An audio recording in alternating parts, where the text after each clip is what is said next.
हिमाचल प्रदेश सरकार के निर्देशों के बाद सरकारी स्कूलों में सीबीएसई पाठ्यक्रम लागू होने से शिक्षा व्यवस्था में बड़ा बदलाव देखने को मिल रहा है। अप्रैल माह की शुरुआत के साथ ही प्रवेश प्रक्रिया शुरू हो चुकी है और चंबा के PM. Shri government model senior secondary school में विद्यार्थियों की संख्या लगातार बढ़ रही है। पहले ये school girls senior secondary school के नाम से जाना जाता था, लेकिन सीबीएसई से संबद्ध होने के बाद इसे को एजुकेशन स्कूल में बदल दिया गया है। अब यहाँ छात्रों को भी प्रवेश दिया जा रहा है, जिससे शिक्षा का दायरा बढ़ा है।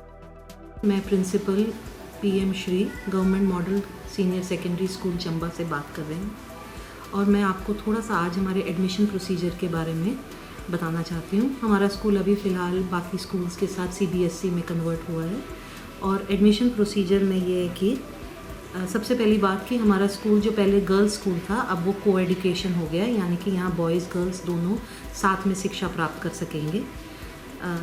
जो बच्चे हमारे स्कूल में पहले से पढ़ रहे थे उनके लिए कोई एडमिशन टेस्ट, कोई कंडीशन नहीं है। उन बच्चों को पूरी तरह से हर हालत में एडमिशन इसी स्कूल में वापस मिलेगी। जो बच्चे दूसरे स्कूलों से हमारे पास आ रहे हैं उनकी मैं कक्षावार आपको थोड़ा इसके बारे में जानकारी देती हूँ। जो पहली से 8वीं तक के बच्चे हैं, हमारी पहली से 12वीं तक की वो हुई है, एफिलिएशन हुई है सीबीएसई के साथ। पहली से 5वीं की जो क्लासेस हैं वो साथ में जो प्राइमरी स्कूल चौंतड़ा है उसमें लगने वाली हैं और वहाँ पर भी एडमिशन सीबीएसई के ही हिसाब से होगी। तो जो पहली से 8वीं तक की कक्षाएं हैं उनमें कोई टेस्ट नहीं है, उनमें फर्स्ट कम फर्स्ट प्रेफरेंस के हिसाब से हम एडमिशन दे रहे हैं। सिर्फ हमें थोड़ी सी जो सरकारी गाइडलाइन है रिगार्डिंग रिजर्वेशंस कैटेगरीज़ की वो ध्यान में रखनी है। अदरवाइज़ जो भी बच्चे बाहर से आ रहे हैं उन्हें फर्स्ट कम फर्स्ट प्रेफरेंस के हिसाब से एडमिशन मिल रही है।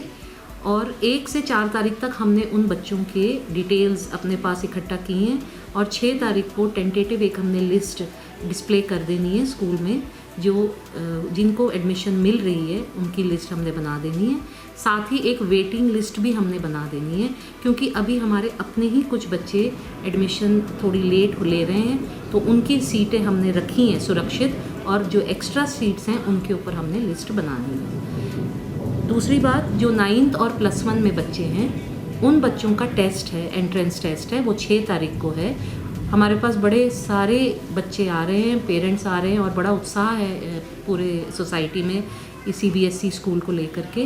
काफ़ी सारी हमारे प्रोस्पेक्टस वगैरह की जानकारी लेके जा रहे हैं और 6 तारीख को हमारे पास जो टेस्ट है 9:30 बजे हमने बच्चे बुलाए हैं और वो टेस्ट सिलेबस हमने उन्हें पहले ही बता दिया है और उसके ऊपर हमने एक MCQ 1 लाइन के क्वेश्चंस के हिसाब से हमने एक टेस्ट लेना है और इस टेस्ट के आधार पर हमने 9 तारीख को एक लिस्ट, टेंटेटिव लिस्ट डिस्प्ले करनी है।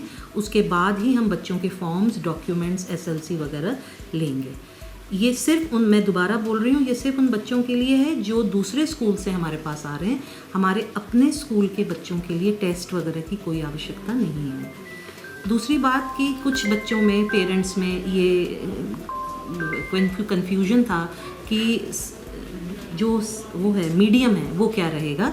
तो मैं आपको ये क्लियर कर दूं प्लीज़ कि मीडियम हिंदी इंग्लिश दोनों में, आपने देखा होगा बाकी स्कूल्स में भी जब सीबीएसई का पेपर आता है तो वो बाइलिंगुअल यानी हिंदी और इंग्लिश दोनों में आता है।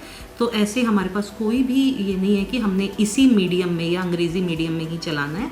हम दोनों मीडियम में जैसे पहले से चल रहा था वैसे ही चलाएंगे सारी क्लासेस। सिर्फ +1 और +2 की जो साइंस होती है वो इंग्लिश मीडियम में चल रही है, बाकी सारे आर्ट्स कॉमर्स दोनों लैंग्वेजेस में चल रहे हैं। दूसरी बात जो है वो HP बोस जो है, अब आप ये ध्यान से प्लीज़ सुने, 10th और +12 इस बार मार्च 2027 में जो बच्चे 10वीं और 12वीं के पेपर देंगे वो हिमाचल बोर्ड के ही पेपर देंगे।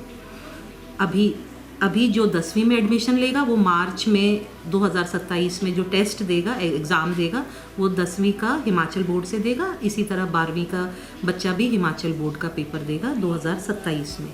2028 से पहली से 12वीं पूरी तरह ये स्कूल सीबीएसई का हो जाएगा और फिर 2028 में हम पहली बार 10वीं और 12वीं का जो बोर्ड है वो सीबीएसई के तहत देंगे।